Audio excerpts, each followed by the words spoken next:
My whole thing is, one thing I hear a lot of the times when it comes to anybody in real estate is, I don't have the money or the credit or the time or the intellectual property. And I said, oh, okay, no problem. I have the money, I have the credit, have the relationships.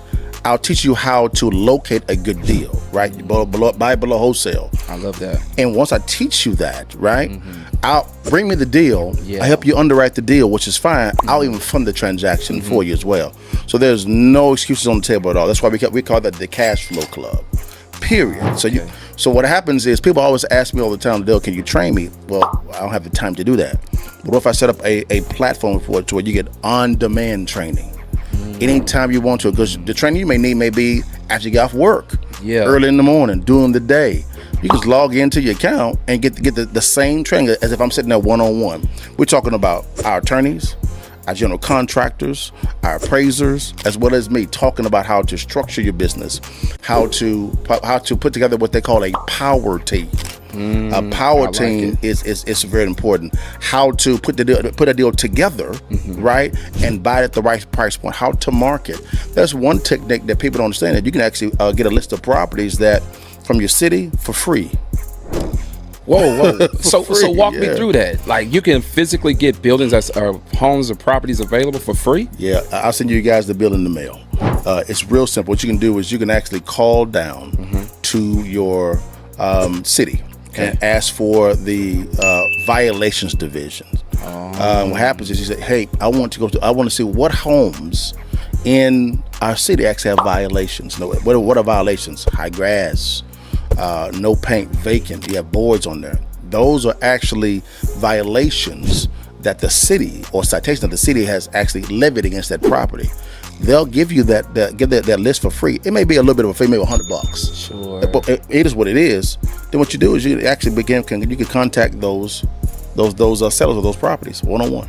Wow, and that's how you make your money. That's one way. That's one way. If you'd like to learn how successful real estate investors make money when they acquire real estate and not when they sell it, click on the link below, swipe up, DM me the word to real estate to download our free ebook, Distressed Property Investing. The blueprint is in the ebook. Stay blessed. I'll let your partner and download the ebook today.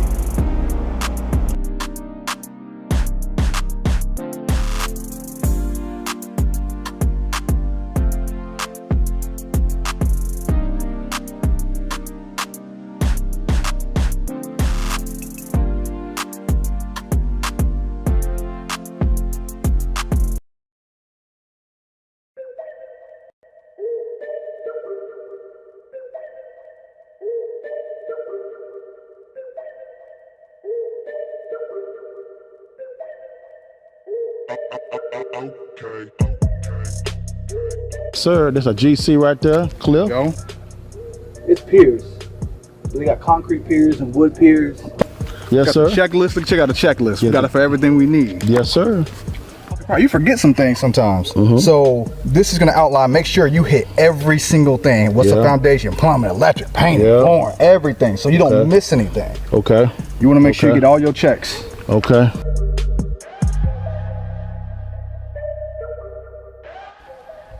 I want to introduce you guys to Cliff Hunter. Cliff is a world-renowned flipper. He actually flips. He's also a GC as well. He's a good contractor. When it comes to all of our renovations, all over the nation, you'll talk to this guy right here.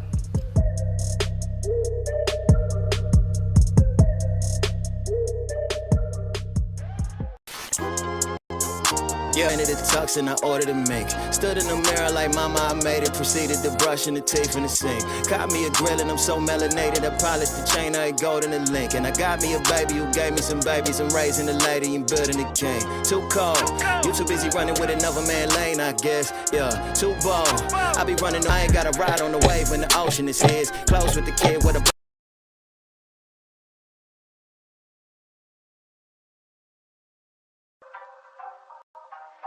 What's good, baby? It's your boy Dale. I'm back in the saddle again. Our motto is to buy, build. We already bought it already, so we already own it, free and clear. Refinance to long-term debt, cash flow. That is the motto. Cliff, man, is that a pretty strong motto, man? What do you think? Man, the model is strong. Like, you're getting each piece of the invest, right?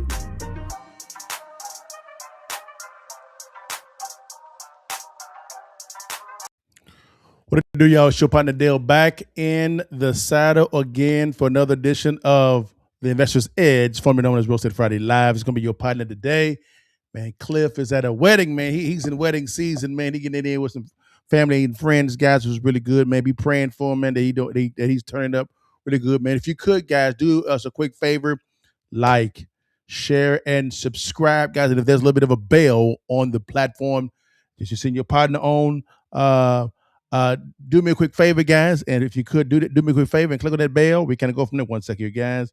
It's my partner. One sec here. Oh, a podcast. Let's say, yeah, come on. Okay, one sec, guys. Give me 45 minutes. All right, got you. I got you. All right, guys. Let's go and get into it, guys, real quickly. We're going to get in and get out, man, which is going to be good. We have a really good show for you guys today, man. Let me go put the music on for folk in the back row, baby. We got a good one for you guys. Here we go, guys. Man, today's topics is really good. 3 things we're talking about.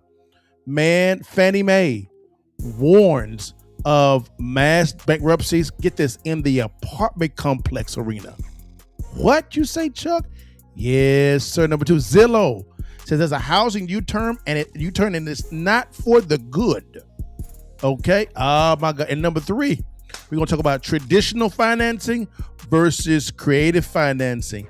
What's the best strategy to use as an investor in today's market? We're gonna talk about all that today. So get your pens and pads out for this one, guys. Write it down, because the strategy I'm gonna give you guys on that Protect the Bag series, got that segment right there, is gonna change your life. Okay, and I'm saying that for real, because it realistically is, guys. We are now, guys, live on Instagram. What's up, baby? It's your partner. We in this thing, baby. Share the live if you don't mind. Big dog, here's what it is. Now, here we go. Let's dive into this real quickly. The first topic we're gonna look at, guys, is, man, Fannie Mae warns of apartment financial stress. And I have to say that is correct, because I've gotten a number of apartment complexes and commercial buildings that are needing takeout, because those adjustable rate mortgages that they got in 2020, which were 5-year balloons, they're due. they're due. And they got it at a 2 or 3% interest rate at the time frame, and it was adjustable. Now it's adjusted up to a 6.5%, 7%, and sometimes 8% rate, guys. Man, Fannie Mae's apartment are warning, and we're gonna explain everything. Let's bring in our partners from Reventure app, guys, to dive into it real quickly. This right here, guys, is going to be an interesting explanation, because I'm just getting deals in this area, guys. So let's dive into this real quickly here. And I think you guys are going to really like what's going on. Let's get it in, guys. Here we go. The biggest apartment downturn in U.S. history is happening right now, and it's causing a local housing market crash across many cities in America. These rents for apartments are falling and falling like a rock. And the result is cheaper prices for local renters and buyers, but also landlords going into default. According to Fannie Mae and Freddie Mac, the default rate on multifamily mortgages has now hit its highest level since 2009, 2010. Quite literally, this is a crash playing out in the U.S. apartment market. And this is also spilling over into the residential housing market in these cities as well. And when you look at the skyline here, you can see the problem, everyone. All of these new apartment buildings, either under construction or recently built, that are sitting heavily vacant. Particularly this apartment right behind me. This building is giving 3 months free rent with a minimum 12-month lease, everyone. 3 months free rent is a 25% rent discount. And what these landlords do to try to kind of hide the downturn is they don't cut the rent outright in a lot of cases. Instead, they give these massive concessions. And that's what that 3 months free is. Apartment concessions are now at their highest level since 2010. This is a tall one. They're also giving 3 months free rent here. This building is at least 2, probably 3 years old. Still giving 3 months free, despite it being 3 years old. Now, I originally worked in the apartment space back in the day when I cut my teeth in real estate. I worked with several different companies that engaged in providing loans and also developing apartment buildings. And if you had told one of these developers when they built these buildings that 3 years later or 5 years later, the apartment would still be giving away free rent, they would say, no way, not possible. Wow. But that's what we're seeing. And why this is actually good news for the housing market overall is because it's going to also lead to cheaper home prices. The more that apartment rents go down and the cheaper apartment rents get, the more it creates general deflation in the U.S. housing market. You can see, according to data from Apartment List, that the #1 market with the biggest rent cut is Austin, Texas. Guys, I told everybody, come close to your partner real fast, y'all, man. I told everybody, watch out for Austin, Texas, because in 2020 to 2023, Austin, during the COVID years, was severely being overbuilt. And I told everybody, watch out for that, right? Again, just listen to these are facts. Today, let's get into it. Austin are down 21% from the middle of 2022 Wow, for apartments. that's crazy. Rents in Austin are back to where they were before the pandemic.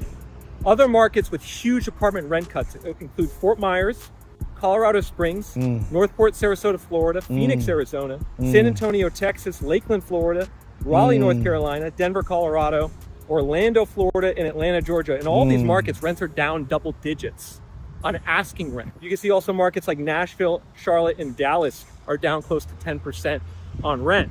And that doesn't even include the value of the 2-3 months free. So when you include that in the equation, a lot of these apartment markets in the Sun Belt and Mountain West are back to pre-pandemic rents. These rental rates in these markets are falling fast, and it's also causing home prices to fall. Now let's compare that to the map here on ReVenture app of where home values are down the most the last 4 years. These areas in blue.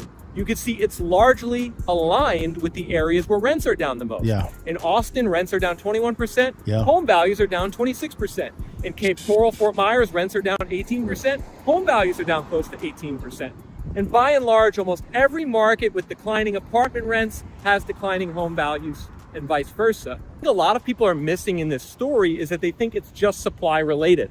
They think that these Sunbelt markets overbuilt, which is true, but it's more about than just overbuilding. It's also related to a lack of demand. So again, a lack of demand is what you talk about there, guys. The reason why the lack of demand from the SFO standpoint is, guys, the rental rates, guys, are kind of crazy right now.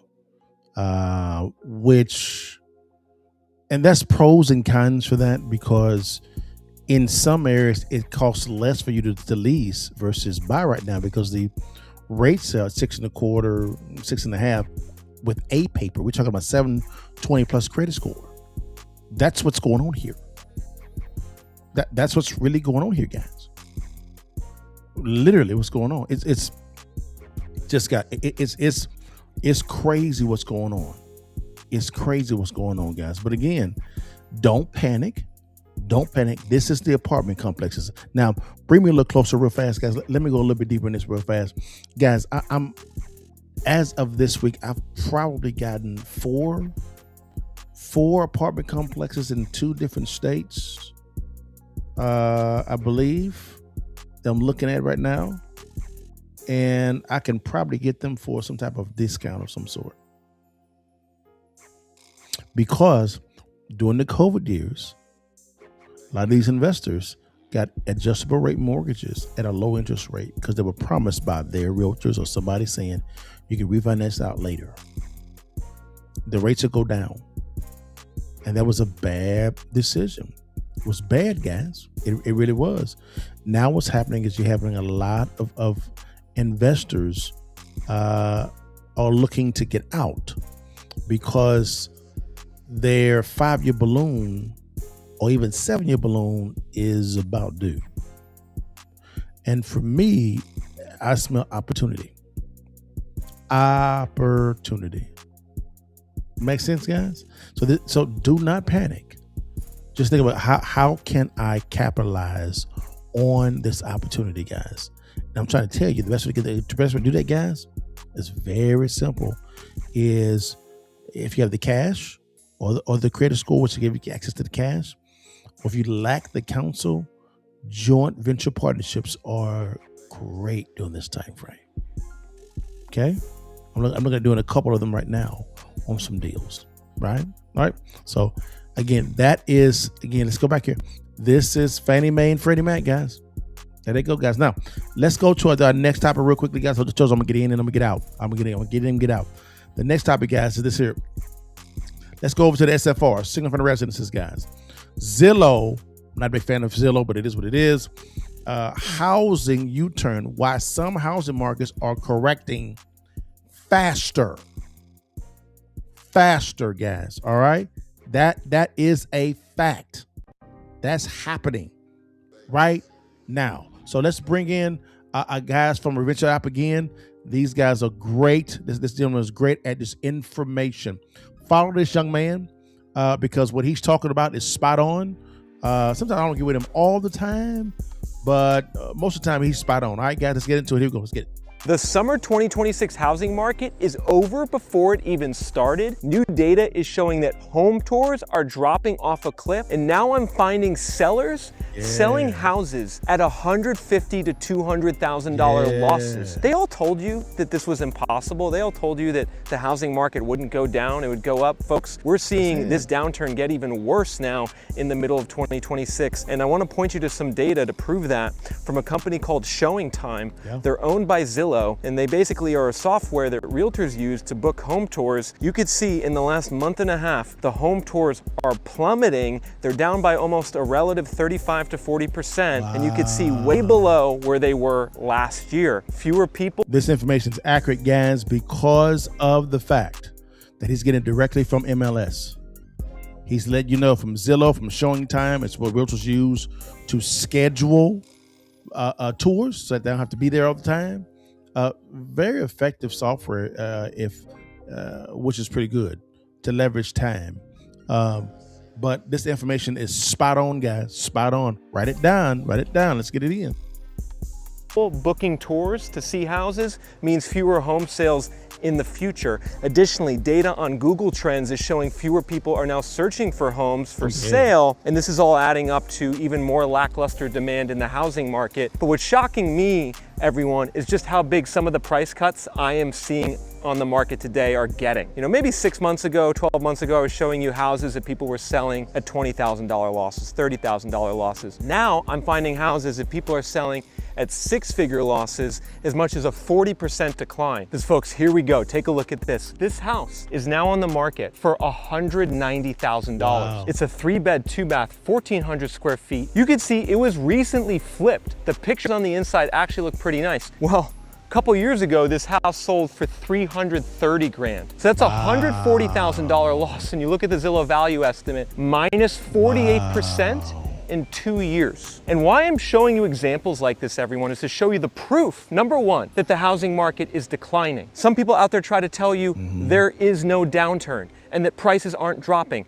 Very clearly, those are lies. That's not true. You wouldn't have people buying homes for $330,000 and selling them for $190,000 2 years later if there wasn't a downturn. But number two, I also want to warn you all about what can happen if you buy a house that you can't afford at too high a price. Correct. You can lose potentially everything. You can lose your entire equity down payment. You can ruin your credit. There's another house I recently found in Texas. This house in Texas was sold as a new build for $388,000 in 2022. It is now on the market for $216,000. Guys, that's Forney. Forney is near me. All right. Forney is right outside of Mesquite.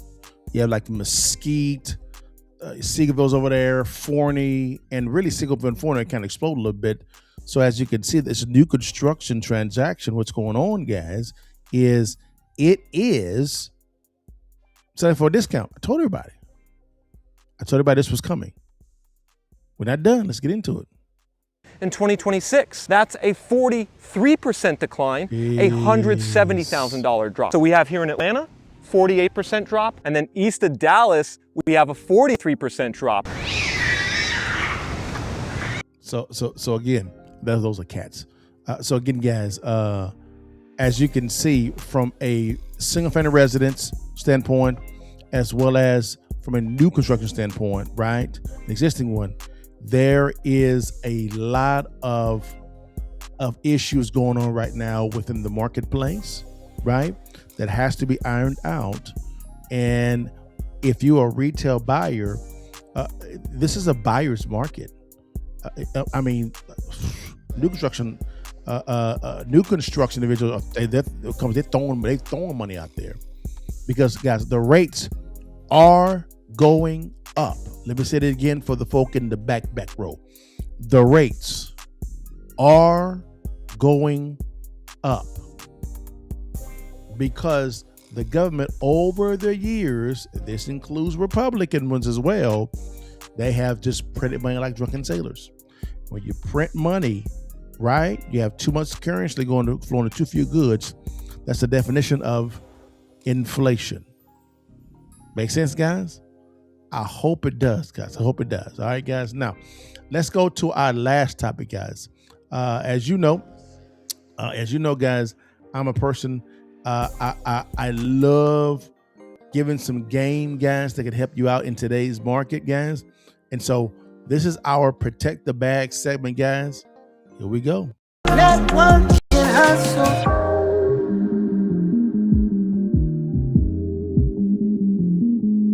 Okay, this is our Protect the Bag hustle, guys. We're going to compare, right? Traditional financing versus creative financing, right? I get this question a lot. Liddell, should I buy a house right now? Should I buy a house right now? Great question. So what we're going to do is we're going to come in together. We're going to analyze the current market. Now, as you've heard me talk about the rates. The rates are going up. Okay, so the rates are going up. That's difficult to borrow. If you can't afford a payment at this price point, at this interest rate, guys, don't buy the house. So again, we're looking at traditional versus creative finance. All right. So here is a video right now of when it comes to it's too unaffordable to buy a home. So this is coming from News Network, but it's from my partner Anton Daniels. He covers this a lot. He's a real estate guy as well. Let's dive into this real quickly to see what's going down. Let's look at the traditional end right now. All right, traditional end. Here we go. Let's get into it. As a single person anymore. Over half of our population is rent burdened. It's setting up a perfect storm in Cleveland. As households across the country try and grapple with the housing affordability crisis, this should be the place they can come. You look at the way that prices just keep growing and growing, and you do sit here and wonder, what the hell are we going to be looking at? Home prices in the Cleveland metro area have surged, up nearly 60% in 6 years. Top 3 in America, 3 years running. The reality is, what may look affordable on the outside, for people who actually live here, it is a significant problem. Rent prices in 2024 were up 10.6% on average. Wages have not kept pace with the higher rents. It's a crisis, compounding over time and rippling across area codes. Visible here in this city, clearer than almost anywhere else.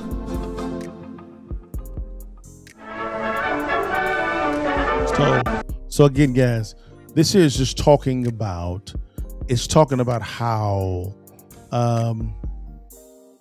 rents are going up, right? And home pricing is going up. Now, the one thing they're going to talk about on this one, guys, is on this video, they're going to really talk about how the Midwest was seen as a kind of a safe haven. In other words, if you want to get your bag right, if you want to, and Anton mentions this in his video, go follow the Millionaire Morning Show by Anton Daniels. Phenomenal context. I was in that context as well as content. What people would normally do is they would go to the Midwest to be able to buy a house, same type of house at a lower price point, get your money up a little bit, get you more financially stable, then you go back out, right?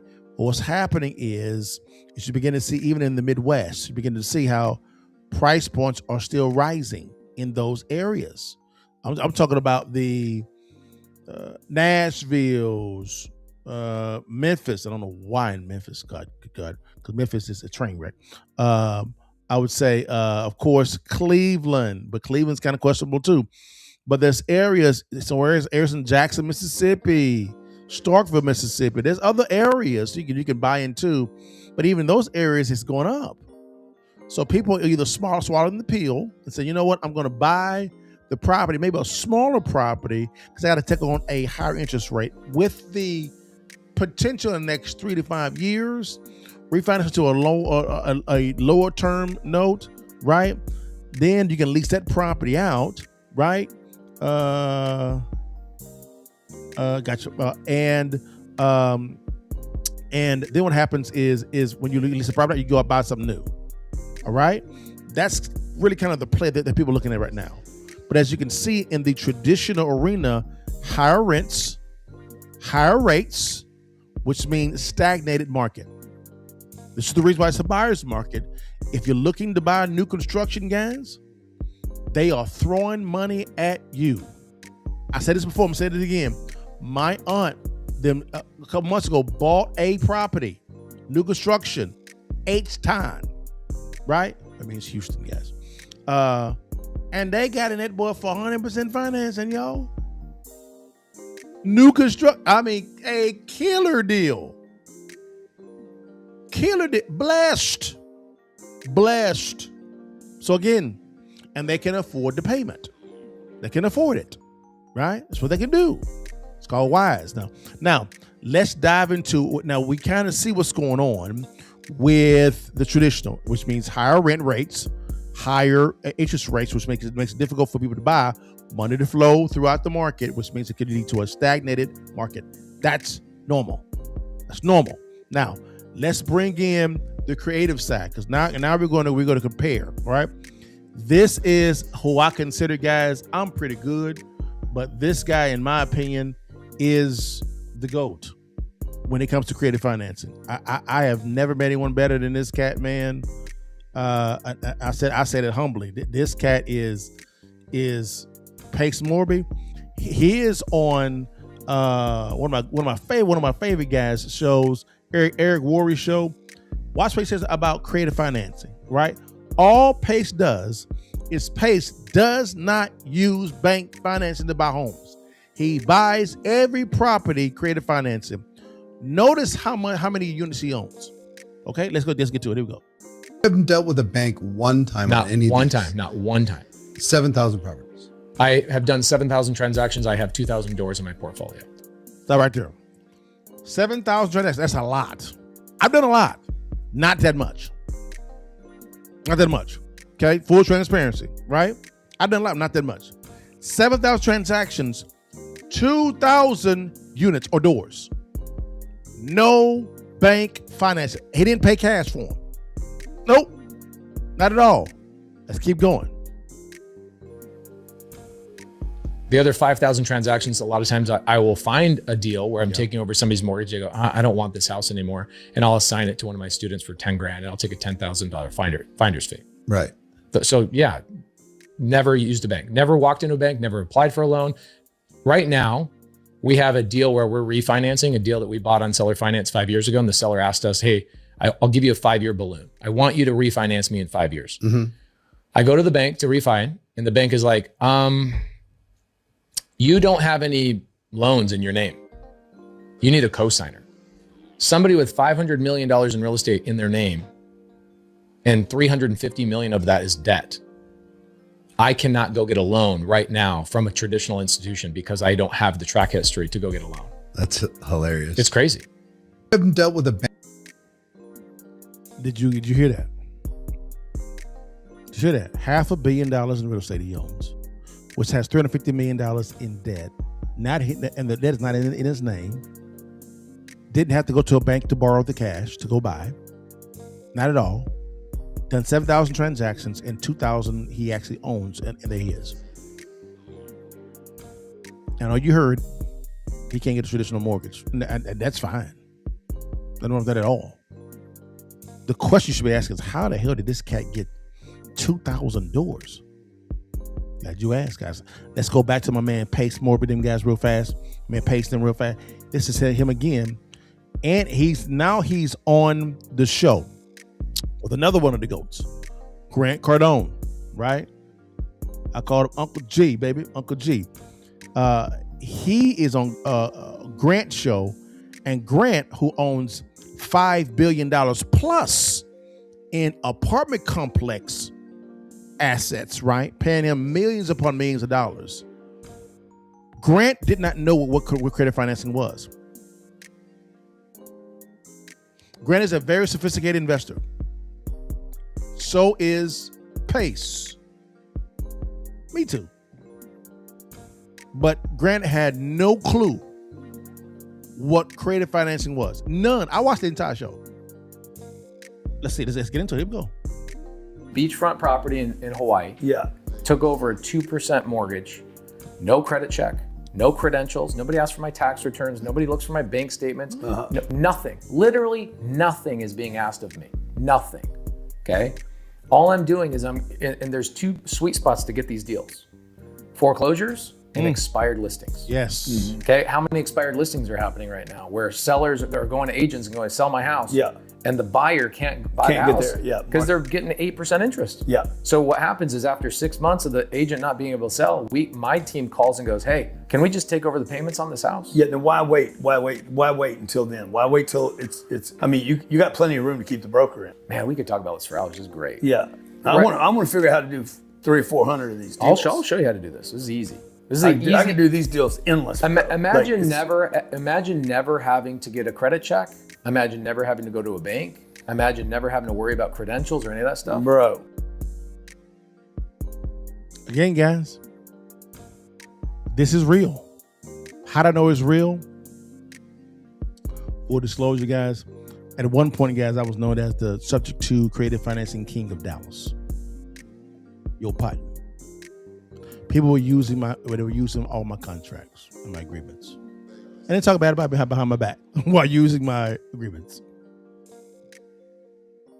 I bought millions of dollars worth of real estate, creative financing. Yes, sir. I'm looking at buying a couple that way now. This is real. So, to answer the question, guys, creative financing versus traditional financing. Creative financing is very simple. It is you listening to the problems of said seller, right? And then prescribing the right solution that may not need for you to go to the bank and borrow the debt. You have two different distress situations. You have a distressed property situation, which is like a burned down property, vacant home, high grass, busted windows, bad roof, bad paint job. You can see that it is neglected. It's a distressed property. It's one distressed situation. Then you have what they call a distressed seller situation. Newsflash. A distressed seller situation is more prominent than a distressed property situation. I said it. That is correct. Why? Because a lot of people in 2020 got adjustable rate mortgages. Some got fixed, but a lot got adjustable rate mortgages. They're about to adjust up now. They're waiting from 3, 5, 7, 10, right? The 5 and 7 ones are kind of in the conundrum right now. That's a distressed property situation, distressed seller situation, right? That's distressed seller. Now, also long days on market, distressed seller, vacant property, distressed seller. And you'll be alarmed at how many properties that I've seen in affluent areas that actually have the grass cut, the trees cut, and they're sitting vacant. You'll be surprised. I was driving, guys, full disclosure, driving in a place in Dallas called Highland Park. Highland Park is in the top 5 wealthiest areas in the United States. Okay? Highland Park. Dirk Nowitzki lives in the Highland Park area. Preston Hollow. Mark Cuban's in that area. Jerry Jones, they're in that area. Now, it's a pretty nice size area, right? They live in a more exclusive area. But guys, I've driven in those areas. I can tell you this right now. There are a lot of mansions that are sitting vacant. Yes, a ton. Because you understand that there's 4 million homes in the U.S. that are actually vacant. 4 million. We don't have a building issue. We have a investor issue when it comes to creativity. Right? We have an intellect problem when it comes to investing in real estate. That's all this is. If you combine new construction with homes that are vacant right now, you solve the problem. The home supply problem, easy work. The problem is interest rates. We got a question on Instagram. It says, "Hey Liddell, recommendations for where to get my real estate license. Thoughts on?" I think it says ART. Well, it depends on what you want the license for. A lot of people believe that you need a real estate license to invest in real estate. That's actually incorrect. Now, if you want to get a real estate license, sure. I mean, I think you're asking for the marketplace. Where are you living in right now? Just the big city. What's the nearest big city that you live in? So I can give you the proper information on that, because that's kind of a broad question. I want to make sure that I really pinpoint what you're really asking, so I can give you some value here. But you don't need a license to invest in real estate. Now, does it benefit you to have a real estate license? Sure it does. Sure does. You could be under a broker. You get access to MLS as a realtor. You can get pocket listings. You can do a variety of things, right? You sure can. Question, he says, commercial real estate, interning with my cousin. So okay. So your question is around commercial real estate. You're Salt Lake City. I think Salt Lake City may have some opportunities there. Really look at areas, if you want to look at areas outside of Utah, Tennessee, Nashville, Memphis, Detroit, because you have a commercial license. I'm pretty sure Salt Lake City actually has some pretty good opportunities, specifically in the apartment arena. I would look at the apartment arena, because a lot of apartment owners right now got adjustable rate mortgages with a 3, 5, 7, 10-year balloon, and those balloons are due to get refinanced out right now. Look at that area. Commercial buildings, depending on what they are kind of not doing well unless you have it 60% occupied. It can with the right strategy. If I owned and I did own a commercial building with a partner of mine in North Carolina years ago. If I own a commercial building right now and I had tenants there, content is king. What I would do is I would actually have a office suite just for content. A podcasting area, a whole sound crew. I'd make that a part of their lease if they want to. That's what I would do. So to answer your question of Salt Lake City, if you want to look at commercial buildings, look at commercial buildings and give counsel to either people that want to buy those commercial buildings or sell, right, to increase the valuation by just making areas for podcasting. Just take a suite and turn it into a podcasting area. That's it. That's all I would do. Sure would. And I'd say, hey, this bank, this law firm, this construction company, hey, you guys want to use our podcasting area? And come up with a revenue stream, right, for podcasting. It could be a content situation. Man, you kill the game. I hope I answered your question. Will, I hope I did. That's what I have for today, guys. In my opinion, creative financing right now is the best way for you to begin to invest in real estate. It is the best way and the less barrier way for you to begin to acquire real estate. Listen to what Pace said. You can actually acquire real estate with no credit check, right? But I have to go through any bank, right? But you say take it on someone's mortgage. Think about it. If you took over a mortgage of an SFR, single family residence, right, and they have 2% interest rate, fixed. You turn around and you lease it out. And now I'm giving you game. Write it down. I'm giving you game. You structure a lease to own or lease purchase scenario. Structure the correct way depending on the state. You make it a 36-month term, right? You may have to auto renew it every 12 months, right? Depending on the state. And each year they don't refinance you out, the price one goes up 5%. Write it down. And at the end of the 36-month time frame or 24-month, whatever you work out with the person, they refinance you out, great. You made your money. You made your money on the deposit, which is down payment, which is a deposit. It's all yours, right? The cash flow, because remember, you're paying 2%. The debt service is 2%. You collected well over that, right? That, and then, of course, you get the takeout on the refi. You do that, or if they cannot refinance you out because of life rates, just turn it into the seller financing the mortgage. You come to the bank for them and then sell the note. Oh, what you say, Dale? Yeah. At the end of the term, turn it into a seller finance note. And then you sell your note. So you have 36 months of seasoning. Daddy, what LTV can you actually get that done? 90+%. That's higher than 75% a refi, right? Yep. About 15% more plus.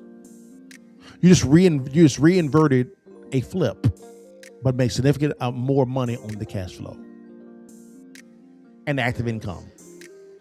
You're welcome. In my opinion, lease to own, lease purchase is the new pathway to home ownership. This is my opinion. Okay, you may disagree. Great, no problem. My opinion, lease purchase or lease to owns, that is, in my opinion, the new pathway to home ownership. So, guys, I hope this helped you out today, guys. Real quick, if you're on Instagram, guys, if you want to download my free book at all, and here in a second, guys, you'll get it on the other platforms, guys. There's a actual link on Instagram, guys. Click on the link below, guys. Go download the free ebook. It's a free ebook on how to acquire distressed properties. Right here we go. Acquire distressed properties. It's free in your city, county, or state. And it's a free ebook, 100% free. Don't want nothing from you. Just want to give you information. Go scan out the QR code. Click on the link below in the show notes, guys, and go get it. Real simple, guys. All right.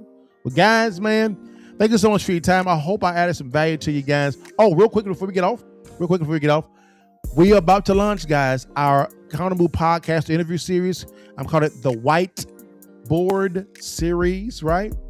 And we're going to invite on a political leader, a business leader, real estate leader, industry leader of some sort, right? And we're going to know who they are, where they came from, and we're going to write down the formula, how they went from X to Y, right? How they came to success. Here's a little bit of a sneak peek of what we're going to talk about. Here we go. One of the many questions that I receive is, Liddell, how do I get into those rooms?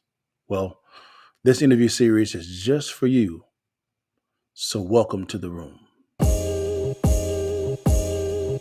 We on now. They respect us cause we on now.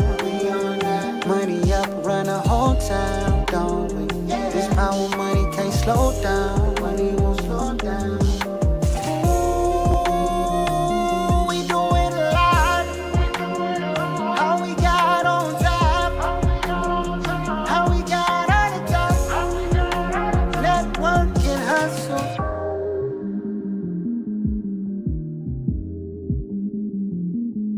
Guys, that's the Accountable Podcast, the interview series, guys. Man, hey, man, do me a favor, guys.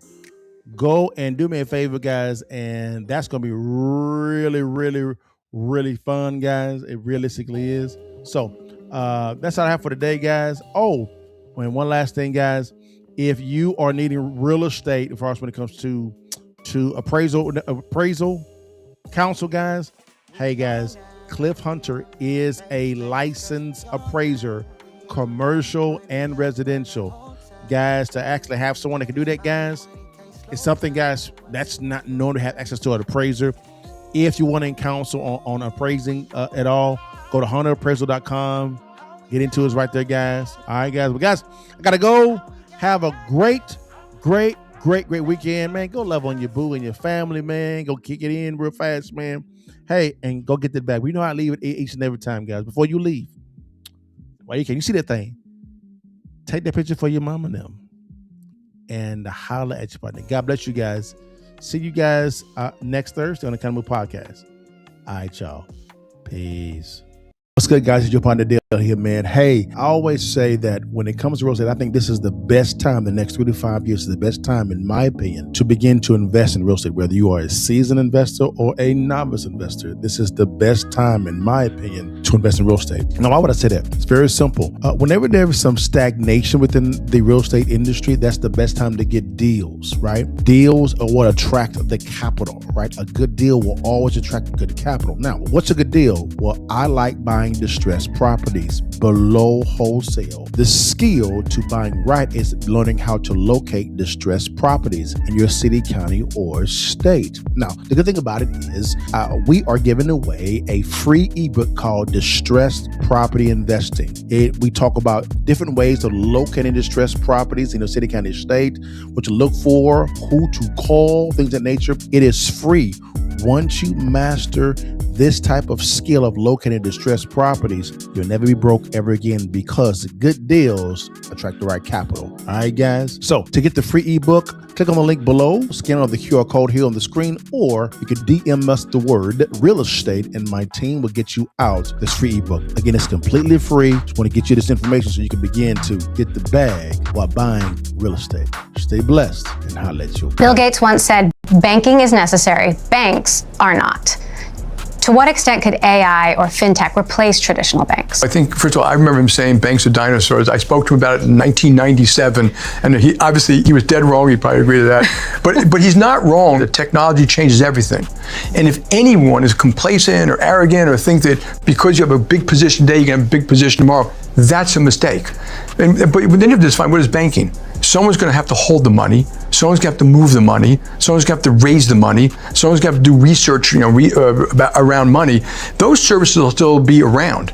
And, hopefully we're doing it and using a lot of tech to do a better job at it.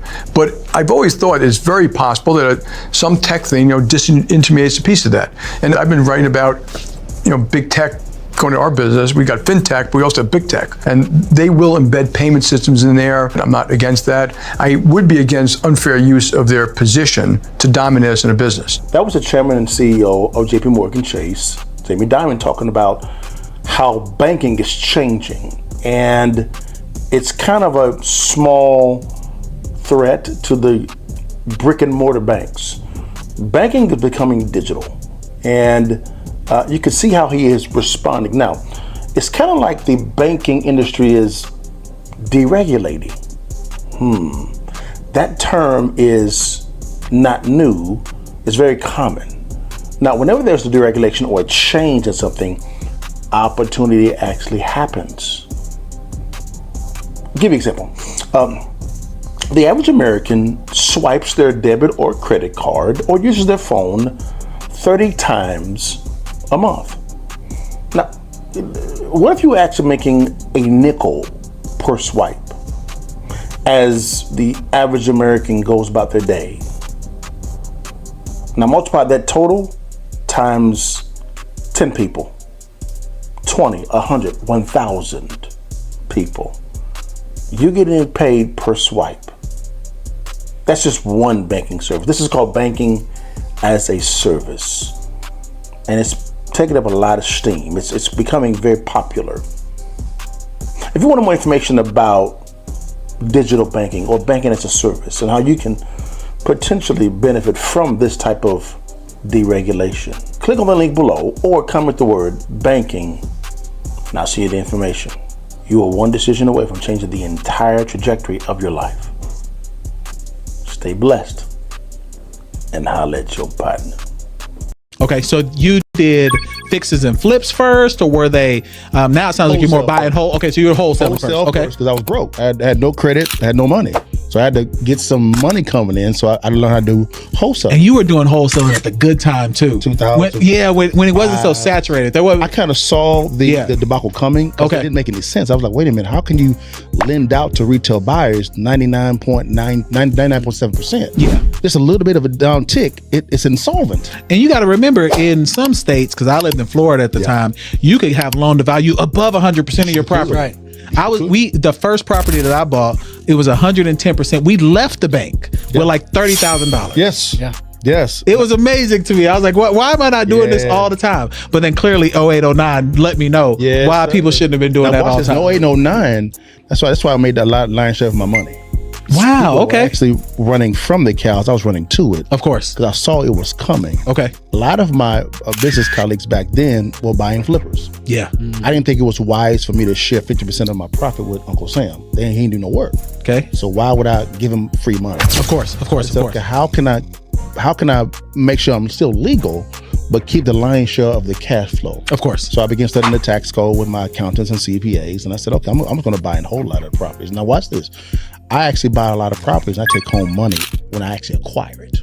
Every single time. Okay, you need to break that down just a little bit. If you'd like to learn how successful real estate investors make money when they acquire real estate and not when they sell it, click on the link below, swipe up, DM me the word to real estate to download our free ebook, Distressed Property Investing. The blueprint is in the ebook. Stay blessed. I'll let your partner and download the ebook today.